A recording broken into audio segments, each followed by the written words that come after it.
반갑습니다. 자, 이제는 불량응시자 보도록 하겠습니다. 자, 불량응시자 들어가면 보이죠?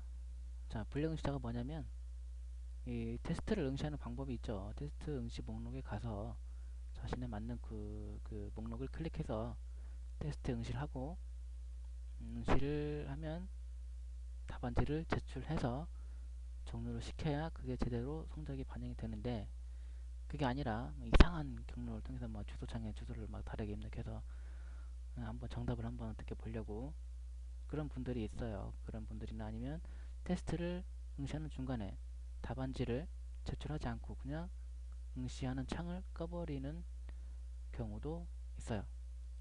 그래서 그런 정상적이지 않은 방법으로 테스트에 응시를 했었던 학생들은 그런 불량 응시를 시도한 이후 24시간이 지나면 이 목록에 보여져요. 그리고 이 학생들의 성적은 그렇게 잘못 응시했던 불량적으로 응시했던 성적은 반영이 안 돼요. 지금 그냥 가지고만 있는 상태예요. 이 학생의 그 불량 응시 성적은. 지금 보면 이건 아지라엘이죠. 학생이 아지라엘. 시작 관리 가서 보면 아지라엘이 3번 응시했어요. 그죠? 이 3번 응시한 중에 여기 그 불량 응시 했던 이 응시 기록은 포함이 안 된 거예요.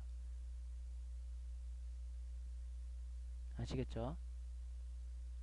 그러니까 총 4번 응시한 거죠. 근데 3번은 제대로 응시한 거고 한 번은 잘못 응시한 거죠. 중간에 시험 보는 중간에 답안지를 전송하지 않고 그냥 창을 껐다거나 아니면 잘못된 경로로 해서 시험을 응시하는 페이지에 접속을 했다거나 그런 겁니다. 아무튼 그렇게 이제 불량 응시자가 이렇게 생기면 목록에 24시간 후에 뜨게 되는데, 이제 이걸 처리를 하는 게 문제죠. 이 학생을 잡아다가 족치기도 좀 뭐하고요. 실수로 그랬다면 할 말이 없으니까. 자, 그러면 어떻게 할 것이냐. 이 학생을 피니쉬가 있고 딜리트가 있어요. 피니쉬는 뭐냐면 이 학생을 그냥 성적에 응시한 걸로 처리를 해주는 거예요. 대신에 빵점으로 0점 맞은 걸로 해서 성적에 반영을 시키는 거고, 그럼 평균값만 깎아 먹겠죠. 그래도 본인이 0점 맞은 거니까 얘가 이제 좀 뉘우칠 그럴 여지가 있죠. 자, 그렇게 하시든가 아니면 이 잘못 응시했던 응시 기록 자체를 그냥 지워버리는, 그게 바로 딜리트라는 거죠. 이건 이제 그 관리자가 알아서 이제 처리를 하시면 돼요. 어떻게 할 건지. 얘를 불량적으로 응시를 했던 애지만 응시를 한 걸로 대신 0점 처리를 해서 응시를 한 걸로 처리를 할 거냐, 아니면 응시를 안 한 걸로 해서 완전 응시 기록을 삭제를 할 거냐.